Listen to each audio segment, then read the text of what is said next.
bênçãos desses meus filhos fizeram favor de bagunçar. Glória a Deus. Mas nós estávamos tentando ali nos alinhar, mas graças a Deus já fluiu. Então agora nós vamos conhecer os personagens temáticos deste 37º Shockwave. E eu desejo que você fique muito atento à leitura. Por quê? Porque não é só a questão de apresentar, como disse o apóstolo, não é só a questão de apresentar uma estampa, uma roupa. Ah, eu estou diferente. Não. É que cada personagem deste, ele cumpre um aspecto missionário. Ele tem um papel Glória a Deus. Dentro das missões. E aí o seu desafio é verificar com quem você se identifica. Meu Deus, será que você é Rabsaqué? Aquele que confrontava o exército do Senhor? É aquele que está no culto, mas está confrontando o culto? Ou será que você é Senaqueribe, que confronta o exército do Senhor? Então, fiquem atentos, porque o texto ele vai trazer lições importantes sobre os personagens, tá certo? E nós vamos interagindo aqui. E à medida que a nossa irmã Camila for citando o personagem, esse personagem vai vir à frente para ele ficar aqui visualmente exposto para vocês. Amém? Amém. Glória a Deus. Amém. Paz do Senhor, igreja. Amém. Sequência nominal dos personagens bíblicos citados em Isaías 37. A sequência nominal dos personagens bíblicos e figuras históricas citadas no capítulo 37 de Isaías, segundo a ordem aproximada de aparição e ação no texto, é Ezequias, rei de Judá, que rasga suas vestes e busca a Deus. Então, primeiramente, o rei Ezequias, que está com a coroa. Continua. Ezequias? Rei Ezequias, à frente. Fica aqui. Fica de frente pro... Isso. Bom, Eliaquim, mordomo do palácio enviado por Ezequias. Próximo personagem. Eliaquim, mordomo do palácio enviado por Ezequias.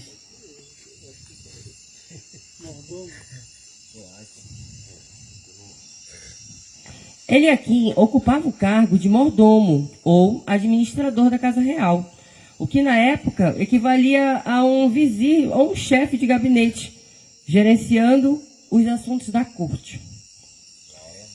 Substituto de Sebna, fidelidade e retidão, né?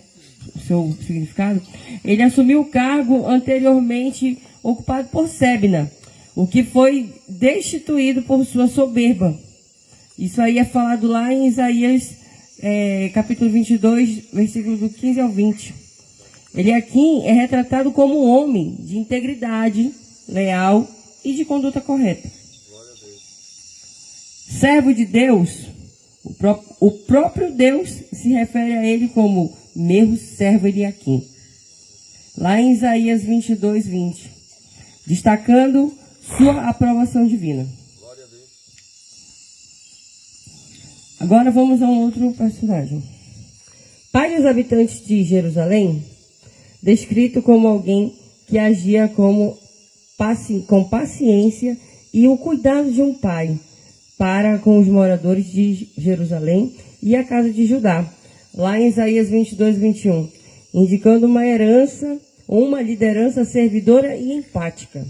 Figura de confiança em crises durante a ameaça de Senaqueribe.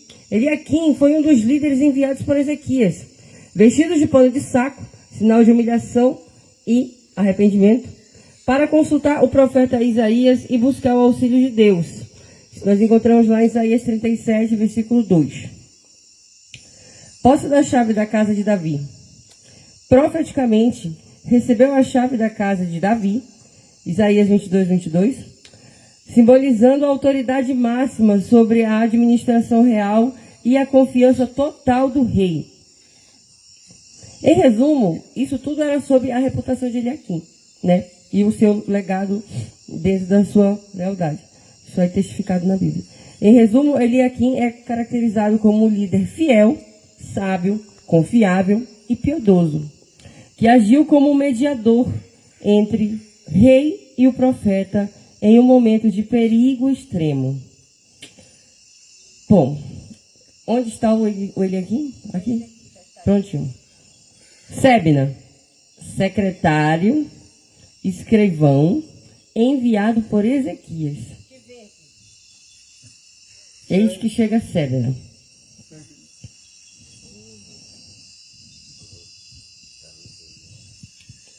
Função: secretário, escriba do palácio, cargo administrativo de alto calão. Contexto: ele é um dos enviados por Ezequias, junto com Eliaquim, administrador do palácio. Quem era Eliaquim? Administrador do palácio. Ele é um dos enviados por Ezequias, junto com Eliaquim, administrador do palácio, e os anciões dos sacerdotes, para ouvir o profeta Isaías no meio da crise do cerco assírio. Como era sua aparência e vestimenta? Bem, diferente de suas vestes de alto funcionário, lá em Isaías 37, fala-se que Sebna foi enviado vestido de pano de saco, um pano grosseiro, em sinal de luto, vergonha. Pano grosseiro. Cadê seu pano de saco? Olha o contrário. Está com a veste real. Glória a Jesus. Segue na. Oh, glória, glória. Aleluia. Agora sim, voltando. Como era a aparência e vestimenta de Sebna? Era caracterizado como... Cadê Sebna? Diferente de suas vestes, que eram de um alto funcionário, lá em Isaías 37 se fala que Sebna foi enviado vestido de pano de saco, pano grosseiro, em sinal de luto, vergonha e humilhação perante a afronta do rei Senaqueribe. O administrador, amedrontado, Sebna representa a ala da liderança que viu o perigo real. Sua postura deve mostrar o peso da responsabilidade administrativa e a angústia diante da possível destruição de Jerusalém. Submissão profética. Apesar de ser uma autoridade, ele se curva perante a palavra de Deus trazida por Isaías, demonstrando que o intelecto, ele sendo um intelecto, ele era um escrivão, se submete à sua fé em meio à crise. Enquanto Rabsaque, assírio, próximo. Enquanto Rabsaque, assírio, é arrogante, gritante, ele se curva perante a palavra de Deus traduzida por Isaías, demonstrando que o intelecto enquanto Rabsaque é arrogante e gritante. Sebna é retratado em Isaías 37, versículo 1 ao 7, como parte do grupo que se humilha e busca socorro em oração, reconhecendo o quê? A debilidade de Judá. A debilidade, ou seja, como que Judá estava precisando realmente naquela época, né? Estava ali. Isaías, profeta, filho de Amós. Isaías, chegamos em Isaías agora.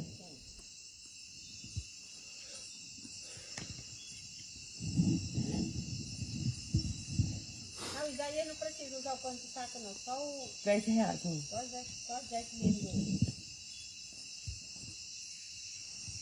Isaías, profeta, filho de Amós, que transmite a resposta de Deus.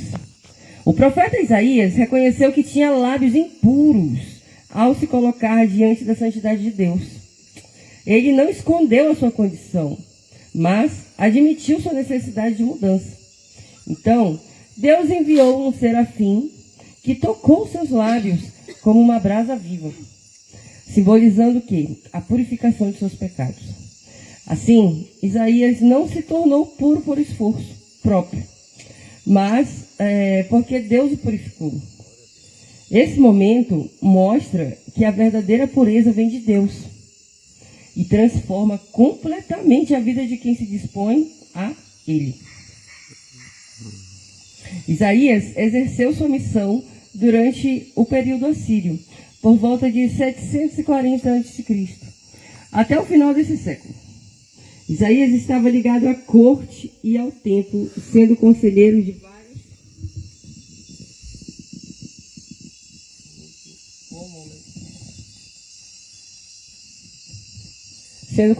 vários reis. Em sua longa atuação, presenciou e combateu as injustiças e a exploração contra o povo, enquanto havia prosperidade para a classe dominante. O rei Ezequias estava diante de uma ameaça real e assustadora. Que era isso? O exército da Síria, comandado por Senaqueribe, cercava Jerusalém e desafiava não apenas o povo, mas o próprio Deus. Nesse cenário de medo e pressão, Isaías se torna uma voz de direção. Sua influência começa no interior, trazendo uma palavra simples, mas poderosa. Que palavra era essa? Não temas. Enquanto tudo ao redor dizia o contrário, o profeta conduz o rei a confiar. Isso mostra que a verdadeira influência espiritual não começa mudando circunstância, mas ela fortalece o coração. Além disso, Isaías não apenas entrega uma mensagem, ele forma uma postura em Ezequias. Quando o rei recebe a carta de ameaça, sua reação não é de desespero, mas de oração. Ele vai ao templo e apresenta tudo diante de Deus. Ou seja, suas angústias, tudo aquilo que ele tinha, apresenta para Deus. Isso aí nós estudamos essa semana lá, Isaías 67, você lembra? Ele vai ao templo e apresenta tudo diante de Deus. Isso revela que a influência de Isaías foi além de palavras momentâneas. Ou seja, ele ensinou dependência, ensinou a buscar Deus como a sua primeira resposta. Meus problemas, primeiro a Deus. Minha ansiedade, a Deus. Me entregue primeiro a Deus. Quando ele entrega as cartas, né? Após isso, Isaías traz uma resposta clara da parte de Deus. O que ele traz? Isaías traz uma resposta clara da parte de Deus. E o que é essa resposta? A arrogância da Síria seria julgada. E Jerusalém seria poupada. Aqui vemos a autoridade profética, não baseada em opinião humana, mas na certeza da palavra divina. Essa segurança sustenta o rei em meio de uma crise. E o desfecho confirma tudo. Deus age de forma sobrenatural e livra o povo sem que eles nem precisem lutar.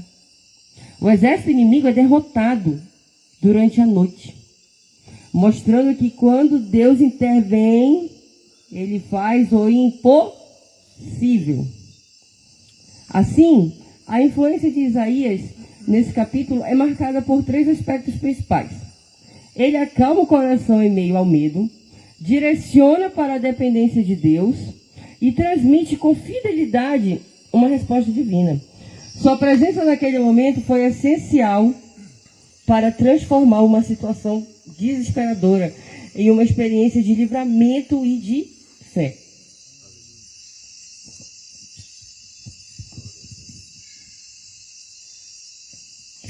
Amós, pai do profeta Isaías. Próximo personagem. Amós. Tá.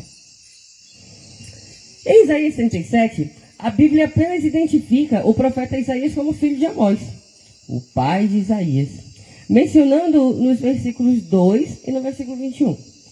Amós é citado para distinguir este Isaías, agindo como mensageiro de Deus ao rei Ezequias contra os assírios. Ele é diferente do profeta Amós. Detalhes importantes sobre a menção em Isaías 37. Vamos à identificação. Os textos nos versículos, lá no capítulo 37, lá no versículo 2, e no capítulo 37, no versículo 21, utilizam o nome do pai. Qual o nome do pai dele? Amós, né? Usam o nome do pai, Amós, que do hebraico quer dizer Amotes, para autenticar o profeta, diferenciando de outros com o mesmo nome. E qual era esse contexto? Isaías, filho de Amós, é procurado pelos ministros do rei Ezequias, incluindo quem? O próprio escriba Sebna, para buscar Deus em um momento de crise máxima contra a Síria. E a sua intercessão foi qual? Amós não é um personagem ativo dentro desse texto. Ele apenas é identificado como ele é apenas identificador do profeta que traz a... Aí, isso não tem aqui o resto da palavra. Pode continuar. Rapsaque, porta-voz... Vamos ao próximo personagem agora. Rapsaque, porta-voz general assírio enviado por Senaqueribe. Rapsaque, representante do rei Senaqueribe, aparece com uma voz de afronta e intimidação contra o povo de Deus. Em seu discurso, ele tenta abalar a fé de Judá, questionando a confiança do rei Ezequias e zombando do próprio Deus, dizendo que nenhum Deus das outras nações foi capaz de livrar os seus povos. Rapsaque usa palavras para gerar medo, dúvida, desânimo, tentando convencer o povo de que resistir seria inútil. No entanto, sua fala revela arrogância e desconhecimento do poder de Deus. Em contraste, a resposta de Ezequias é buscar o Senhor em oração, mostrando que mesmo diante de vozes negativas, a confiança em Deus é o caminho. Aleluia. Aleluia. Aleluia, glória a Deus. Glória a Deus. Glória. Assim, o texto de Rapsaque, lá em Isaías 37, nos ensina o quê? Nos ensina que nem toda voz deve ser ouvida. Algumas vêm para enfraquecer a nossa fé. Mas quando escolhemos confiar em Deus, toda afronta humana perde força do agir divino. Glória a Deus. Glória a Deus. Vamos a Senaqueribe, outro personagem. Tem bicho para Senaqueribe? Vamos a Senaqueribe. Senaqueribe quem era? Rei da Síria, inimigo que afronta Jerusalém. Senaqueribe é apresentado como um rei poderoso, mas extremamente arrogante. Ele se levanta contra Jerusalém, confiando em sua força militar e nas conquistas que já havia feito sobre outras nações. Em sua mensagem, ele tenta intimidar o povo e enfraquecer a fé do rei Ezequias, afirmando que nenhum Deus foi capaz de livrar os outros povos de suas mãos e que com Judá não seria diferente. Senaqueribe representa a voz da autoconfiança exagerada e da afronta a Deus. Ele acredita que tudo depende do seu próprio poder, ignorando completamente a soberania divina. Porém, sua história mostra um contraste importante. Enquanto ele se exalta, Ezequias se humilhava diante de Deus. O desfecho revela que quem realmente tem o controle? Deus. Porque Deus intervém e derrota o exército assírio sem que Judá precisasse lutar. Senaqueribe, que parecia invencível, é humilhado, mostrando que nenhum poder humano pode se comparar ao poder de Deus. Aleluia. Eita, glória a Jesus. Aleluia, glória a Deus. Assim, Senaqueribe simboliza tudo aquilo que tentar se levantar contra Deus e contra a fé, mas que no tempo certo é derrubado. Glória a Deus, aleluia. E o Deus, o Senhor dos Exércitos, referidos nos livros de oração de Ezequias.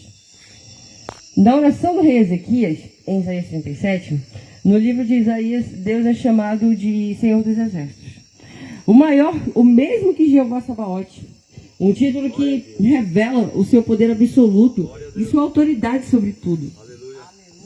Ao usar essa expressão, Ezequias reconhece que Deus não é apenas um Deus local, mas um Deus soberano sobre todos os exércitos, tanto os da terra quanto os celestiais.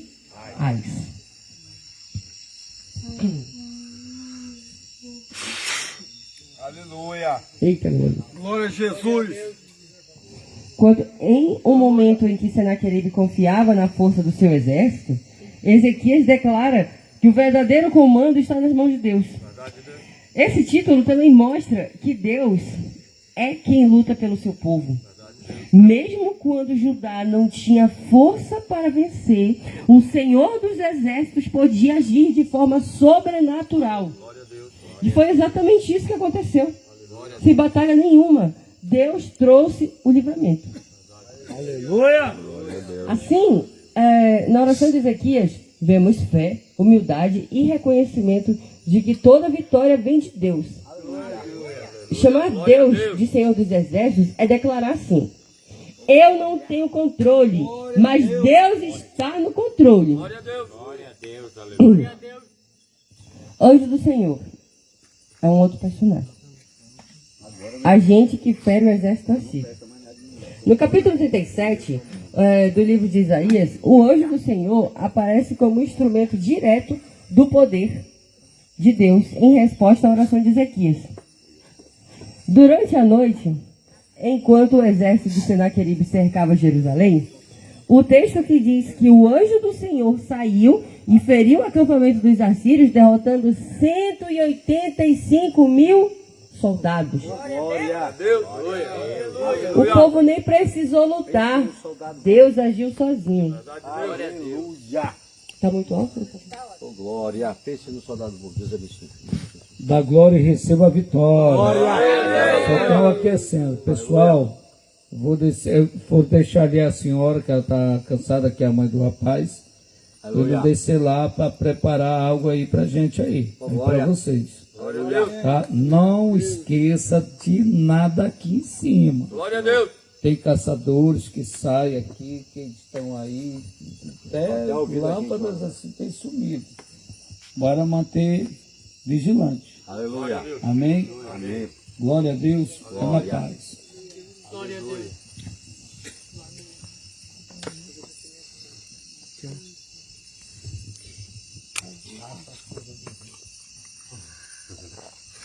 Amém.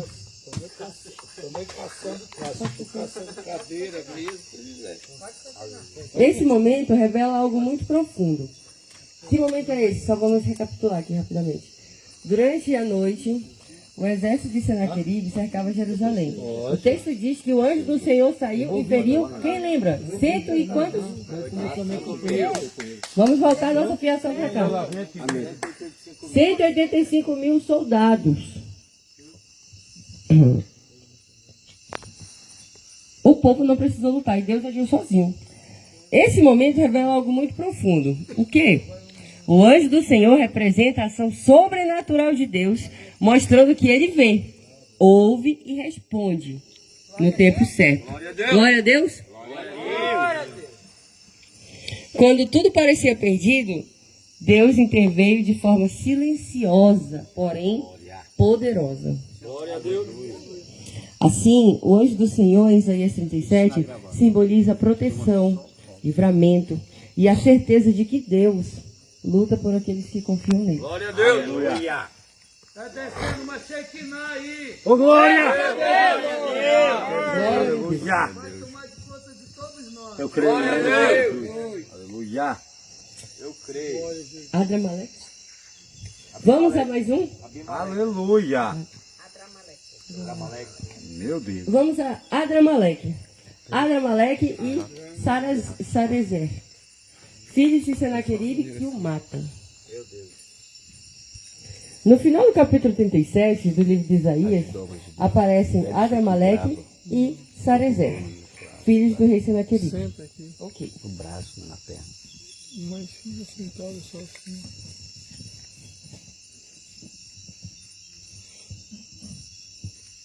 Depois da grande derrota do exército assírio, quando Deus interveio por meio do anjo do Senhor, Senaqueribe retorna para sua terra.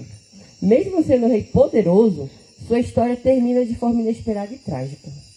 Enquanto estava adorando no templo do seu Deus, Deus com D minúsculo, tá? Porque ele era idólatra, né? Então o templo do Deus dele é com D minúsculo, tá? Importante falar. Deixa eu ver. O templo do seu Deus.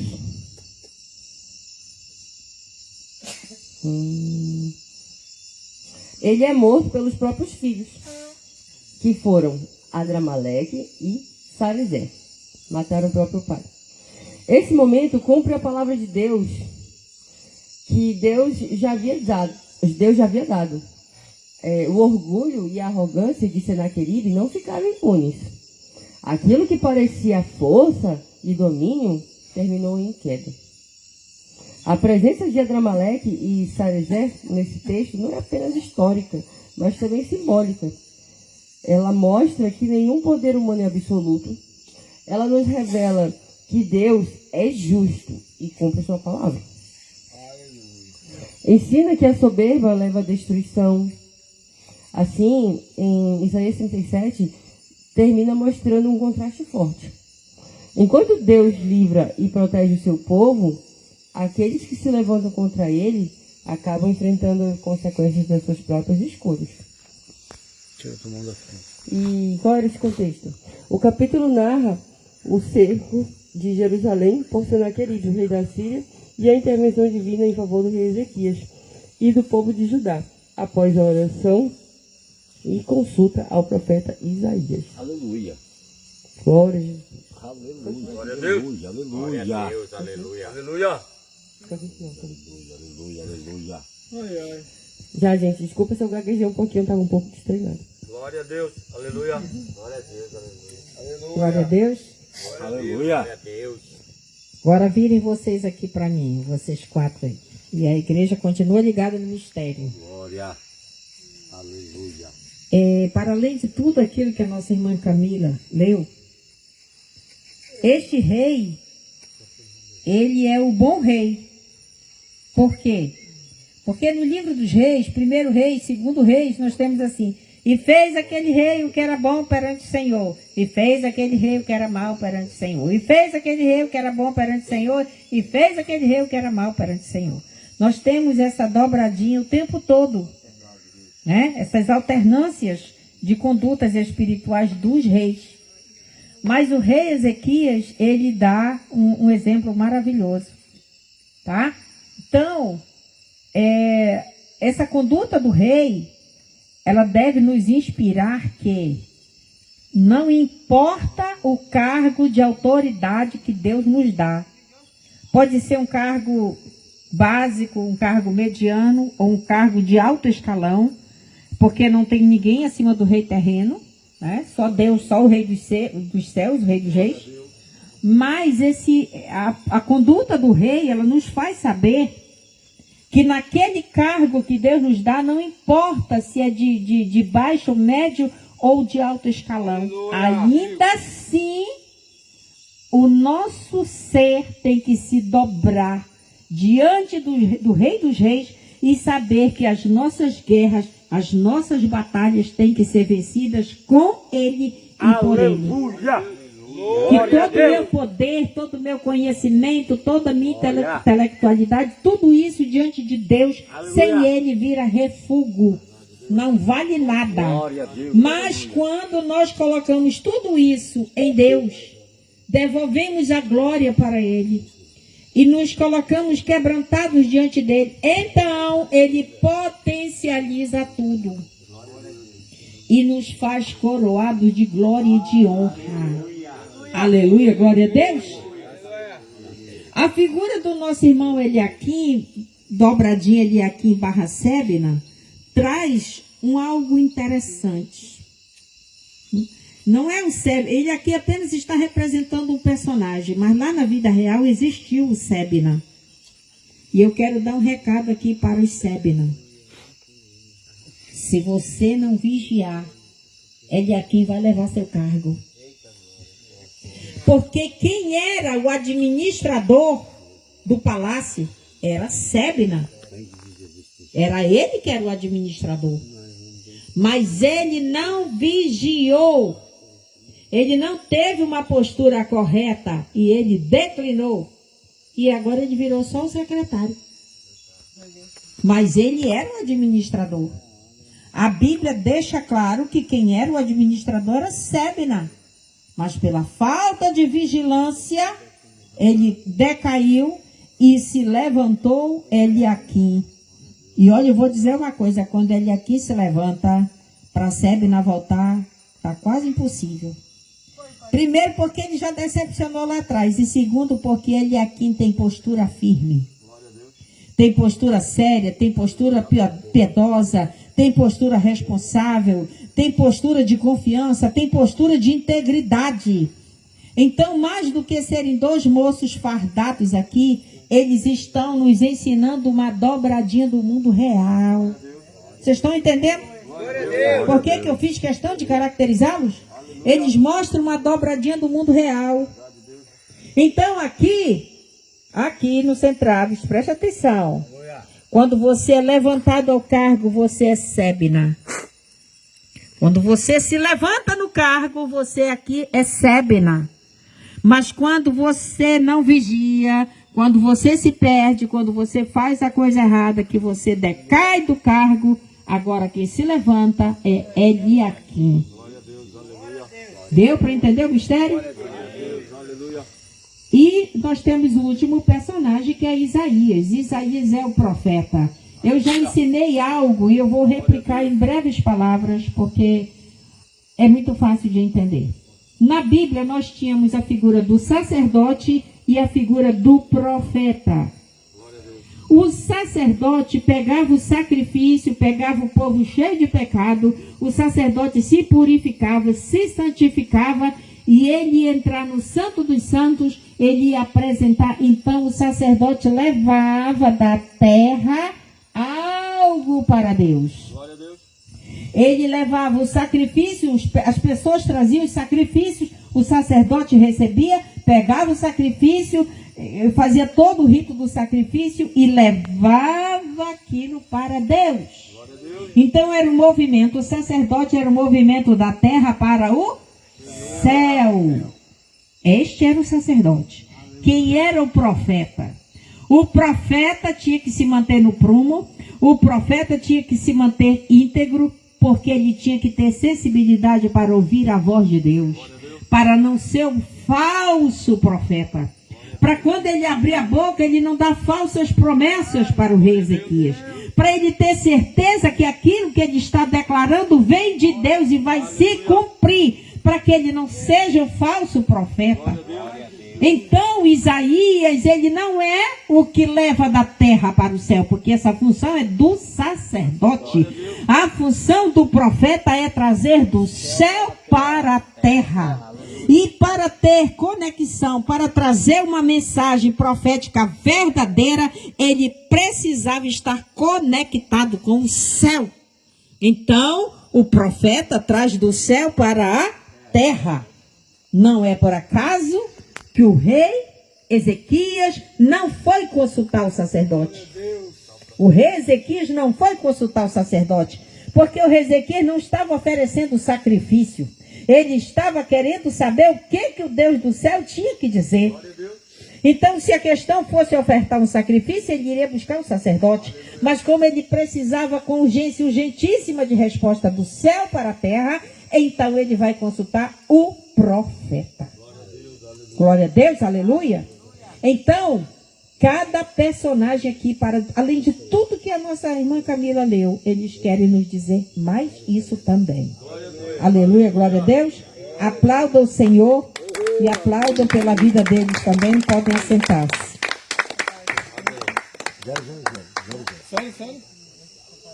Amém. Jesus. Salvar. Agora já é domingo. É, pra ir. Vamos aí, ó. Glória.